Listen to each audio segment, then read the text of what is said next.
ओम जयंती मंगला काली भद्रकाली कपालिनी दुर्गा क्षमा शिवा धात्री स्वाहा स्वदा नमोस्तुते। माँ काली कौन है?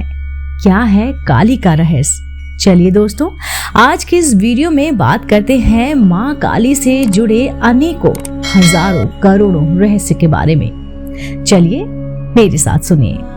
सनातन धर्म के सशक्त प्रसादाय में का माँ काली को आद्या शक्ति का सबसे आरंभिक स्वरूप माना गया है।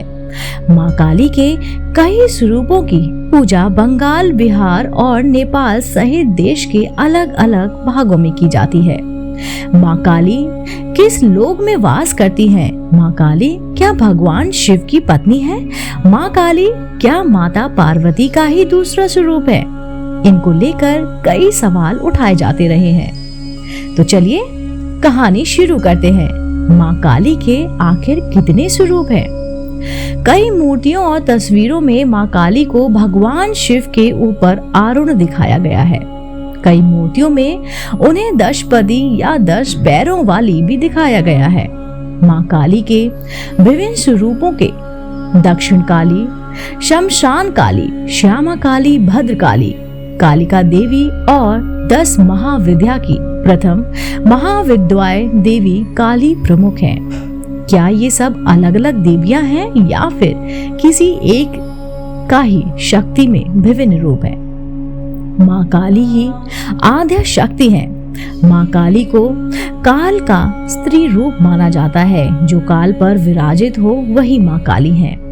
का या महाकाल भगवान शिव को कहा जाता है। भगवान शिव ही संहार के देवता माने जाते हैं। ऐसी मान्यता है कि जो काल के वश में भी ना हो वह काली दे सकती है, अर्थात जो आपके भाग के अनुसार नहीं प्राप्त होने वाला है वो माँ काली की कृपा से प्राप्त हो सकता है। माँ काली इसलिए महाकाल के ऊपर विराज रहती हैं। ऐसी मान्यता है कि शक्ति के बिना शिव भी शव के समान है। जब तक शिव और शक्ति संयुक्त नहीं होते हैं संसार का चक्र शुरू ही नहीं हो सकता।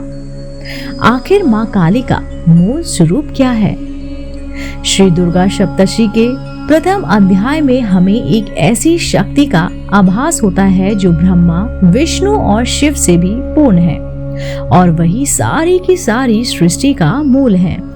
श्री दुर्गा सप्तशती के प्रथम अध्याय में कथा आती है कि संसार के एक लय में चलने वाले और चलने की वजह से आद्या शक्ति योग माया भगवान विष्णु को योग निद्रा में ले जाकर सारे संसार के पालन कार्य को अपने हाथ में ले लेती हैं।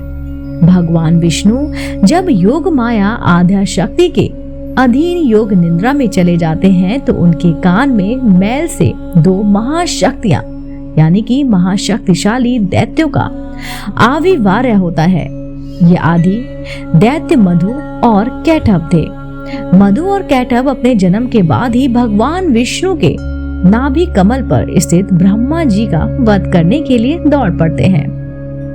मधु और कैटभ को देखकर ब्रह्मा जी आधा शक्ति योग माया देवी की स्तुति करने लगते हैं। ब्रह्मा की स्तुति में योग माया देवी बहुत प्रसन्न हो जाती हैं और वो विष्णु के वक्ष, नेत्रों, नासिका और बाहुओं से निकलकर 10 पदी काली के रूप में प्रकट हो जाती हैं। ब्रह्मा उन 10 पदी माँ काली की स्तुति करते हैं और उनसे भगवान विष्णु को योग निद्रा से जगाकर उन्हें मधु कैटभ का वध कराने का आग्रह करते हैं। योग माया देवी की प्रेरणा से भगवान विष्णु मधु और कैटभ का वध कर देते हैं। यदि आद्या शक्ति का सबसे आरंभिक रूप है जो 10 पदी काली के रूप में अभिव्यक्त होता है। 10 पदी काली मधु कैटभ के वध के पश्चात अर्थ ध्यान हो जाती हैं। जो कहाँ जाती हैं इसका कोई वर्णन नहीं है। कालिका देवी का आविर्भाव, जी हाँ, श्री दुर्गा सप्तशती के उत्तम चरित्र के अध्यायों में कथा आती है कि जब शुंभ और निशुंभ ने सभी देवताओं को पराजित कर तीनों लोगों पर अधिकार कर लिया तो देवताओं ने एक बार फिर से आद्या शक्ति योग माया की स्तुति शुरू की। उस वक्त माता पार्वती के शरीर से एक देवी का आविर्भाव हुआ, जिसको कौशिकी या फिर चंडिका देवी कहा जाता है। माता पार्वती के शरीर से कौशिकी देवी के निकलते ही उनका शरीर काला पड़ गया और वो कालिका देवी के रूप में विख्यात हो गई। माता पार्वती का ये स्वरूप कालिका देवी के रूप में विख्यात हुआ और वो शिव की संगिनी बनकर हिमालय में वास करने लगे। ये और कोई नहीं बल्कि माता पार्वती का ही एक दूसरा स्वरूप है। शुंभ और निशुंभ के सेना में चंड मुंड और रक्त बीज के संहार के समय लगने पर चंडिका देवी क्रोधित हो गई और उनके नेत्रों से आद्या शक्ति महाकाली के रूप में प्रकट हुई। इन महाकाली ने जब चंड और मुंड को मारा तो वो चामुंडा के नाम से जगत में विख्यात हुई। इन्हीं महाकाली ने अपने विकराल रूप को धारण कर रक्त बीज का संहार किया और वो रक्त बीज के शरीर का सारा रक्त पी गई। महाकाली के इस विकराल रूप की व्याख्या श्री दुर्गा सप्तशती में विस्तार पूर्वक दी गई है। भद्रकाली का आविर्भाव। आदिशक्ति के एक और स्वरूप का वर्णन आता है जिसे भद्रकाली के रूप में जाना जाता है। कथा है कि जब भगवान शिव की अर्धांगिनी माता सती अपने पिता प्रजापति दक्ष के यज्ञ में युगाग्नि में भस्म हो गई तो भगवान शिव प्रचंड क्रोधित हो गए और उन्होंने अपनी 2 जटाओं को पृथ्वी पर पटका। इससे एक जटा से वीरभद्र प्रकट हुआ और दूसरी जटा से भद्रकाली प्रकट हुई। आद्या शक्ति से भद्रकाली स्वरूप ने वीरभद्र के साथ प्रजापति दक्ष के यज्ञ का विध्वस्त कर दिया। इसके बाद मां भद्रकाली अंतर्ध्यान हो गई। 10 महाविद्या की प्रथम शक्ति मां काली। भगवान शिव की पत्नी माता सीता के शरीर से जिस 10 महाविद्याओं का आविर्भाव हुआ है उसमें मां काली प्रथम महाविद्या है।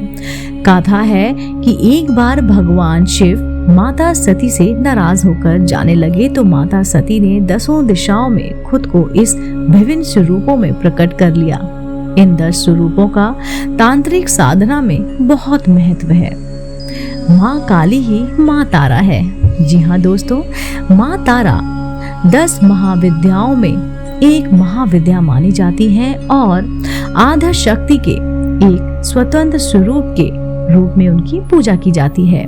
ऐसी मान्यता है कि माँ तारा का आविर्भाव की बात माता सती के शरीर में हुआ है, लेकिन कई ग्रंथों में माँ काली के करुण स्वरूप को माँ तारा कहा जाता है। इनको लेकर 2 प्रकार की कथाएं आती हैं। एक कथा ये है कि जब समुद्र मंथन के दौरान हलाहल अग्नि से कालकूट विष निकला तो भगवान शिव ने उसे पी लिया। उस वक्त भगवान शिव की अर्धांगिनी माता पार्वती ने भगवान शिव के गले को अपने हाथों से पकड़ लिया ताकि ये विष भगवान शिव के कंठ से नीचे ना जा सके। भगवान शिव का कंठ विष के प्रभाव से नीला पड़ गया और वो संसार में नीलकंठ के रूप में भी विख्यात हो गए। लेकिन भगवान शिव के कंठ में विष रहने से उनके गले में जलन शुरू हो गई। ऐसे में आद्या शक्ति माँ तारा के रूप में प्रकट हुई और उन्होंने भगवान शिव को स्तनपान कराकर उनके विष को खत्म किया। दूसरी कथा यह आती है कि जब माँ काली ने रक्त बीज का संहार किया तो महाकाली इतने क्रोध में भर गईं कि वो सृष्टि का संहार करने लगे। तब ऐसे में भगवान शिव पहले तो माँ काली के पैरों के नीचे आ गए जिससे उनका क्रोध खत्म हुआ। उसके बाद वो एक बच्चे के स्वरूप में माँ काली के सामने आ गए। बालक रूप में भगवान शिव को देखकर माँ काली का क्रोध शांत हो गया और वो उन्हें स्तनपान कराने लगी। माँ काली के इस शांत स्वरूप को ही माँ तारा का नाम दिया गया है। दक्षिण काली ही आद्या शक्ति है। हमने आपको बताया और वर्णन भी किया है कि हमने बार बार आद्या शक्ति के 10 पति काली, कालिका देवी, महाविद्या काली और भद्रकाली आदि स्वरूप को देखा, लेकिन आद्या शक्ति का खुद का स्वरूप कैसा है इसको जानने के लिए हमें दक्षिण काली की मूर्ति को देखना पड़ेगा। दक्षिण काली को ही आद्य शक्ति का मूल स्वरूप माना जाता है। आद्य शक्ति इस स्वरूप में भगवान शिव के ऊपर अपने दाहिने पैर को रख खड़ी हैं। उनके 4 हाथ हैं। उनके 2 हाथों में एक हाथ आशीर्वाद की मुद्रा में है और एक हाथ अभय की मुद्रा में है। माँ काली के बाएं हाथों में एक साथ यानी कि एक हाथ में खड्ग है और दूसरे में राक्षस की गर्दन की माला है और उनकी लाल जीभ बाहर निकली हुई है। माँ दक्षिण काली के चेहरे पर रहस्यमयी और करुणामयी मुस्कान है। माँ दक्षिणा काली की वर और अभय मुद्रा जहाँ सृष्टि के निर्माण को और उनको पालन करती है और बताती है, वही दोनों बाहें हाथों में उनकी संहारणी शक्ति का पता चलता है।